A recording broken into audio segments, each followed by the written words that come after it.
नदी के किनारे पर भी आपने शिव महापुराण की कथा बहुत सुनी होगी। 12 ज्योतिर्लिंग में भी आपने शिव महापुराण की कथा बहुत सुनी होगी, पर ये पहली कथा हमारे जीवन की है जो किसी संत की कुटिया के अंदर हो रही है। ये गोविंद जी, ये गोपाल जी चाहते हैं ना तो इस कथा को बाहर भी करा लेते और एक जगह तुमको सबको बिठा दे। पर इनका लक्ष्य कितना अच्छा है कि कथा जो करवा रहे हैं, कथा जिनको सुनना है, कथा जो बाँच रहे हैं वो भी यही रहे और कथा सुनने वाले भी यही रहे और कथा करवाने वाले। अपने डर से अब तो न डालो, गिरी जा रही हूँ, उठा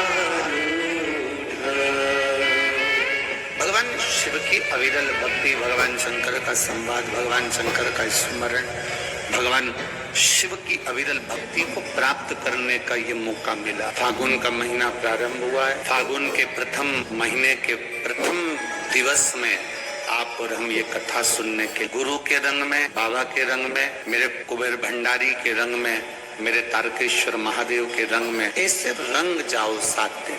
ऐसे कोई सुधना शिव को, संत को, भगवंत को और भगवान शंकर के उपासक पहचानना दुनिया का सबसे कठिन काम। शिव को पहचानना कठिन है, संत को पहचानना कठिन है, भगवंत को पहचानना कठिन है और शंकर के भक्त को पहचानना दुनिया का सबसे कठिन काम है। इनको जान, दुनिया का सबसे कठिन काम है इनको पहचान। घर में भी माता पिता जब तक जिंदा रहते हैं तो हम उनको पहचान नहीं पाते। जब वो माता पिता चले जाते हैं ना तब 2 अगरबत्ती लेके सुबह शाम अगरबत्ती घुमाते रहते हैं और बाद में जब मर जाएं तो इतना बड़ा फोटो टांग के उनको खीर और पूड़ी मुंह में चिपकाते रहे। और वो खीर पूड़ी भी एक बार चिपकाते हैं, पूरी साल चिपकी रहे। तुम इतने भी होशियार नहीं हो कि रोज चिपकाओ, रोज निपटा जाओगे पर चिपकाओगे नहीं।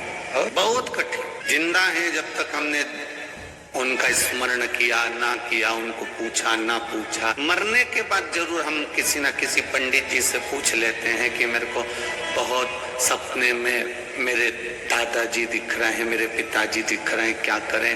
पंडित जी भी कह देते हैं कि एक ब्राह्मण को भोजन करा दो, उनको कपड़े का दान दे दो और उनको दक्षिणा दे के विदा कर दो तो तुमको दिखना बंद। हमारा निवेदन केवल इस शिव महापुराण की कथा से इतना सा रहता है कि मरने के बाद आप किसी को भोजन कराएं वो एक अलग विषय हो जाता है, मरने के बाद आप किसी को सम्मान दें वो एक अलग विषय हो जाता है।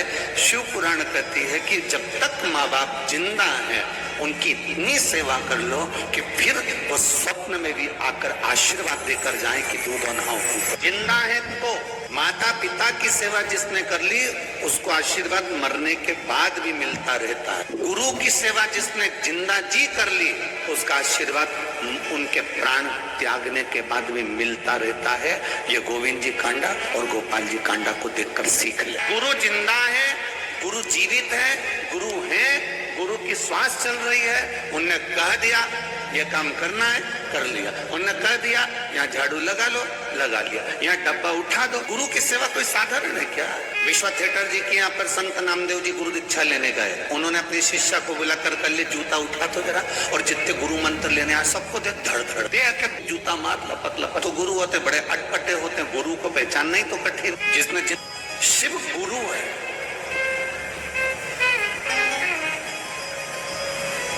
जिन तारा बाबू जूता खींच के शिष्या ने कहा गुरु जी वो गुरु मंत्र लेने आए। तो विश्वा थिएटर जी बोले मैं भी तो मंत्र दे रही हूँ। धर धर के एक ताने दे भी दिए, आड़ा टेढ़ा बोल भी दिए। एक बात हमेशा याद रखना, शिव को क्रोध आता है तो वो सृष्टि का कल्याण कर देते हैं, जीवों का कल्याण कर देते हैं। लोग कहते हैं शंकर जी रुद्र हैं, क्रोधी हैं, क्रोध आता है उनको।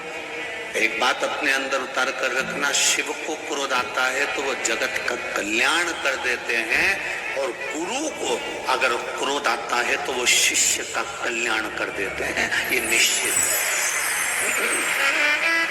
पीछे की आवाज खोलो, सबसे पीछे की।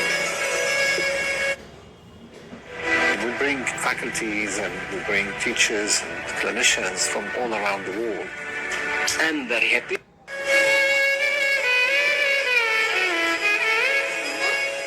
शिव को क्रोध आया, शंकर भगवान को अगर क्रोध आया तो उन्होंने जगत का कल्याण किया, जगत का। गुरु को क्रोध आया तो उन्होंने शिष्य का कल्याण। शिव वो गुरु है, शंकर वो गुरु है जिन्होंने पूरे विश्व के कल्याण करने का एक लक्ष्य रखा। ठीक है,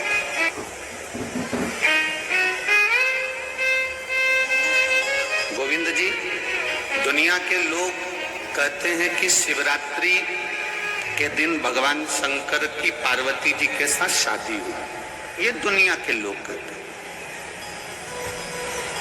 पर यदि जिसने शिव पुराण की कथा अगर अच्छे से सुनी हो और पढ़ी हो तो शिव जी की शादी की जो तारीख है वो ये नहीं है। हमने पहले भी उसका वर्णन, भगवान देवाधिदेव महादेव के विवाह की जो तारीख है वो वैशाख शुक्ल पंचमी, शुक्ल पक्ष की वैशाख के महीने में जो पंचमी पड़ती है उस दिन भगवान शंकर और पार्वती जी का विवाह हुआ था। ये जो शिवरात्रि है ये विवाह की रात्रि नहीं है, ये शिवरात्रि ब्रह्मा और भगवान विष्णु ने भगवान शंकर को पहचानने के लिए पृथ्वी पर भगवान शंकर के प्रथम शिवलिंग को प्रकट करा था। तो ये शंकर जी के जन्म की शिवरात्रि प्रागट्य की।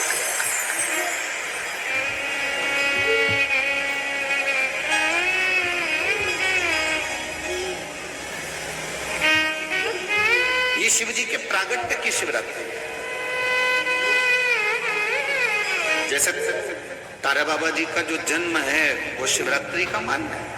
ये शिवरात्रि जो आएगी माघ की शिवरात्रि, जो मूल शिवरात्रि होती है, जिस दिन शिवरात्रि के दिन भगवान ब्रह्मदेव और भगवान नारायण ने भगवान शंकर को एक पर्वत को घुमाकर उनके लिंग की आकृति, उनका स्वरूप प्रकट किया, उनका स्वरूप प्रकट किया, उनका जन्म।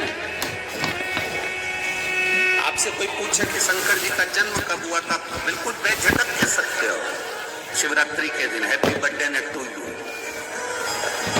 उसमें तुम्हें सोचना नहीं है। भ्रम फैलाने वाले बहुत भ्रम फैलाते हैं। आपसे कोई पूछे तारा बाबा जी का जन्म कब हुआ तो आप कह सकते हो शिवरात्रि के दिन। और आज इस व्यासपीठ से एक बात और कहना चाहेंगे, जिसको अपने जन्म की तारीख ना मालूम हो, जिसको अपने जन्म दिन ना मालूम हो, वो आप नियम बना लो कि आपका जन्मदिन भी शिवरात्रि के दिन ही हुआ है, पक्का। जब परब्रह्म परमेश्वर स्वयं देवाधिदेव महादेव शिवरात्रि के दिन प्रकट हो जाता है, उसका शिवलिंग, उसकी आकृति प्रकट हो जाती है और ब्रह्मा जी ऊपर जाकर मालूम करते हैं, आकाश में बढ़ते जाते हैं तो भी उनको शंकर भगवान की शिवलिंग का छोर नहीं मिलता। भगवान नारायण नीचे की ओर बढ़ते चले जाते हैं, पाताल की ओर, और उनके चरण नहीं मिलते, तब हार जाते हैं कि शंकर को पहचानना कठिन है।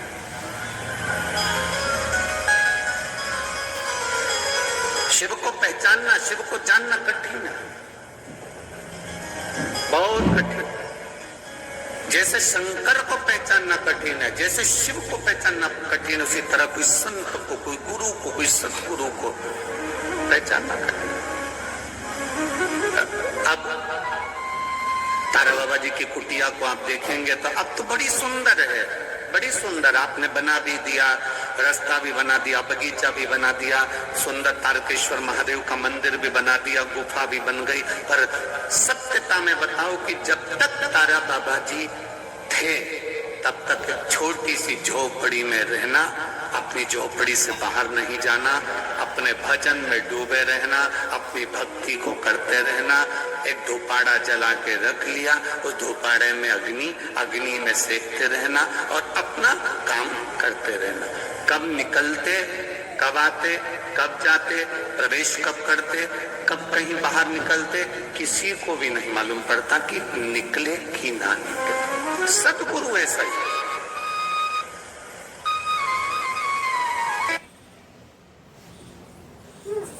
संत, असली संत की पहचान ये होती है, असली सतगुरु जो होता है, असली सतगुरु।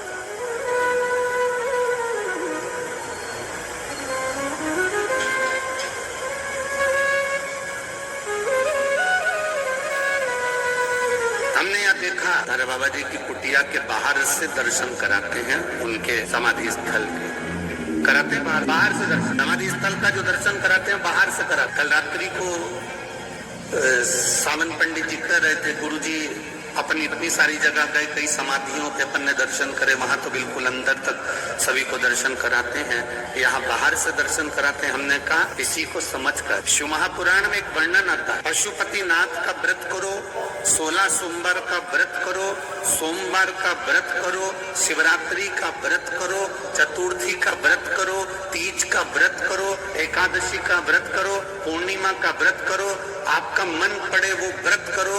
व्रत करने की मना नहीं, पर शिव महापुराण कहती है, शंकर भगवान का चरित्र कहता है कि व्रत करने वाले को सबसे बड़ा नियम एक धारण करना चाहिए। सबसे बड़ा व्रत का नियम कौन सा है कि जो व्रत करे, दिन भर भूखा रहे, दिन भर कुछ ना खाए और अपनी कामना के लिए भगवान शंकर की आराधना करते हो, भगवान शिव की उपासना करते हो, और कोई आया तुम्हारे पांव को छुआ, प्रणाम करा, और तुम्हारे पांव को छुआ, प्रणाम करा, और तुमने उसके ऊपर हाथ रख दिया, या तुम्हारे चरण छुए और छूकर उसको तुमने अपने दिल से कुछ दे दिया, तो उसने चरण छुआ और तुम्हारे नीवी मुख से निकला, पर तुम्हारे चरण को अगर उसने व्रत वाले दिन हाथ लगा लिया तो समझ लेना कि तुमने जो दिन भर व्रत करा उस व्रत का पुण्य वो लेकर चले गया,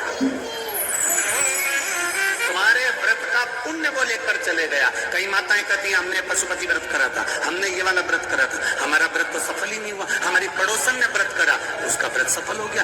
कारण उसका ये है कि तुम्हारा व्रत जिस दिन था उस दिन तुम्हारे कोई ना पांव पड़ा होगा, पांव पड़ा, चरण छुआ, और सबसे बड़ी बात है तुम अनुभव कर देखना, अपने पैर के अंगूठे पे एक लोटा जल डालकर देखना, ठंडा पानी डालकर देखना, तुम्हारा भेजा भी ठंडा हो जाता है। अर्थात पांव के अंगूठे में, पांव में वो बल होता है कि व्यक्ति के चित्त, वृत्ति, मन और बुद्धि का सब कुछ चरण छूने वाला खींच कर ले जाता है। ये निश्चित आपका पुण्य वो खींच कर ले गया, आपके व्रत का फल वो खींच कर ले गया, आपकी आराधना का फल वो खींच कर ले गया, आपकी साधना का फल वो खींच कर ले गया। हमारा एक नियम है, आप लोगों को मालूम होगा, हम कई बार कथा में कहे, हम कभी भी चरण नहीं छूने देते, स्त्री को तो छूने ही नहीं देते, माता उनको तो बिल्कुल भी नहीं, क्योंकि हम आपको जी बोल, और आप हो गई हमारी बहन, और भाई के चरण छुओ तो अच्छी बात थोड़ी ना है। हम तुम्हारे छू लें पर तुम हमारे, हम जितने भी भाई लोग बैठते हैं इनको जीजा कहते हैं, इनसे हम हमारे चरण छुआ लेते हैं क्योंकि जीजा और साले की चल जाए, इनकी और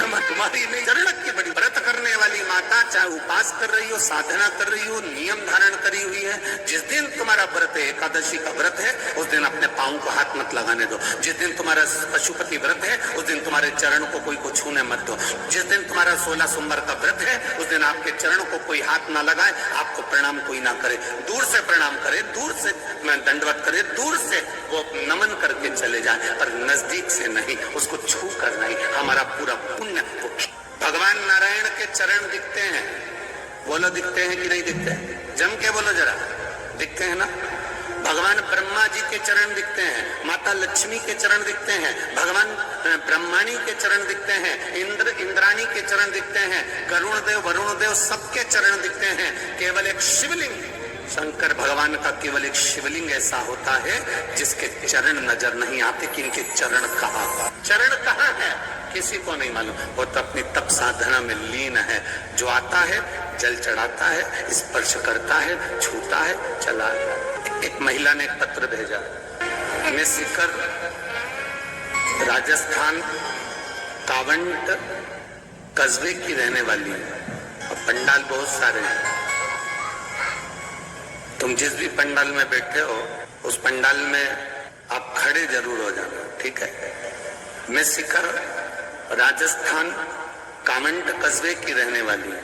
मेरी भाभी के उदर में पेट में 7 महीने का गर्भ था।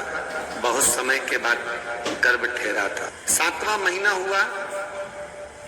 जिनने पत्र लिखा है वो हाथ भी हिलाएं।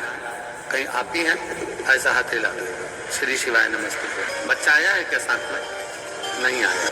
7वां महीना था। डॉक्टर ने उसकी रिपोर्ट देखी और रिपोर्ट देखते से कह दिया ये बच्चे के हाथ और पांव नहीं बने। इस बच्चे के केवल धड़कन